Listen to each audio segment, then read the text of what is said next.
السلام عليكم ورحمة الله وبركاته. اهلا بكم في فكرة جديدة من فكرة توتة. وحشتوني كتير كتير كتير، بقالي كتير ما نزلتلكوش فيديوهات. ان شاء الله مش هطول عليكم تاني. ادعولي بس كده، هو كان في شوية ظروف خلتني ان انا ما نزلش فيديوهات، فادعولي ان شاء الله ربنا ييسر الحال وانزل لكم تاني. والله وحشتوني كتير كتير قوي. بشكر الناس اللي فضلت موجودة معايا واللي ما لغتش الاشتراك عندي، انا بشكرهم كتير جدا جدا. النهارده بقى جايبه لكم فيديو جديد. فيديو عن ايه؟ شركة ماي واي لعودة المدارس.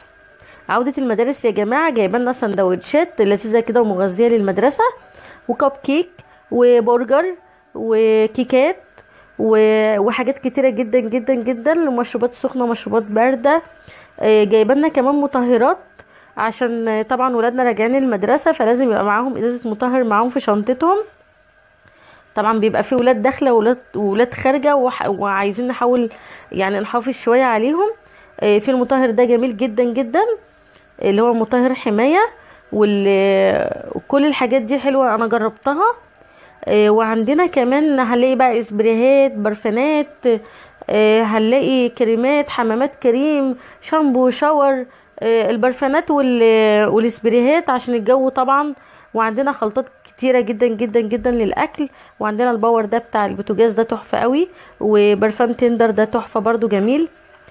عودة المدارس بقى جايبانا، هنعمل بسكوتات وهنعمل كيكات في البيت، وهنعمل سندوتشات لولادنا، هنعمل لانشون لولادنا، هنعمل هنعمل حاجات كتيرة جدا، ومشروبات سخنة كده قبل ما ينزلوا في الشتاء ان شاء الله لازم يشربوها. لازم كوباية اي حاجة سخنة كده قبل ما ينزلوا، ينسون او نعناع او اي حاجات من الحاجات السخنة.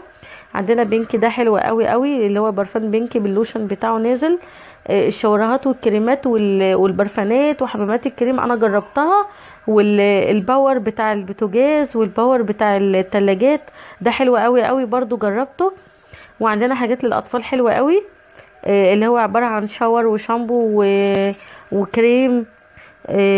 طبعا انا جربت المطهر اللي هو بتاع حماية ده حلو قوي، كنت بجيبه لولادي برضو في المدرسة، ودايما عندنا في البيت مطهرات بتبقى بيغسلوا ايدهم قبل الاكل وبعد الاكل منها، او لو لعبوا ولا حاجة.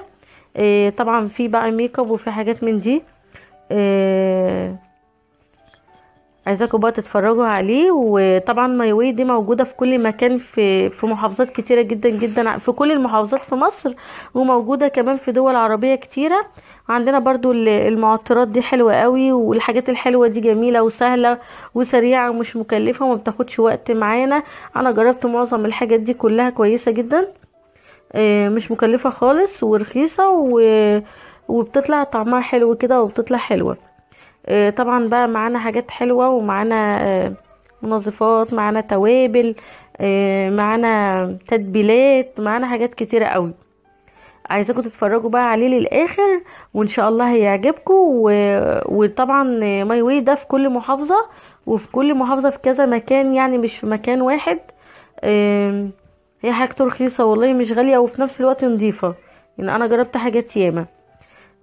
عايزاكم بقى يا جماعه ما تنسوش اللايك والاشتراك لو انت اول مره تتفرجي على فيديوهاتي، وتعملي لايك كتير عشان يوصل ليكي ولغيرك تستفادوا منه. ودايما تدعموني كده عشان اقدم لكم كل ما هو جديد. واشكركم كتير جدا جدا للناس اللي ما لغتش الاشتراك عندي، وانا ما لغتش اي حد من عندي خالص. انا كل الناس اللي مشتركه عندهم انا لسه موجوده عندهم، ما اشتركتش. وبقول لكم يعني ما تزعلوش مني لو اتاخرت عليكم الفيديوهات. ان شاء الله الفتره الجايه ربنا ييسر الحال، وهحاول ان انا ما اتاخرش عليكم تاني. وبقول لكل الناس اللي علقت لي وقالت لي ان هم وحشوني، ان انا وحشتهم، هم كمان وحشوني كتير والله العظيم. حاسه كده ان يعني زي حد من عيلتي ناقصني. ببقى قاعده زهقانه ان انا مش منزله حاجه، مش برد على حد كده، يعني ببقى زهقانه والله.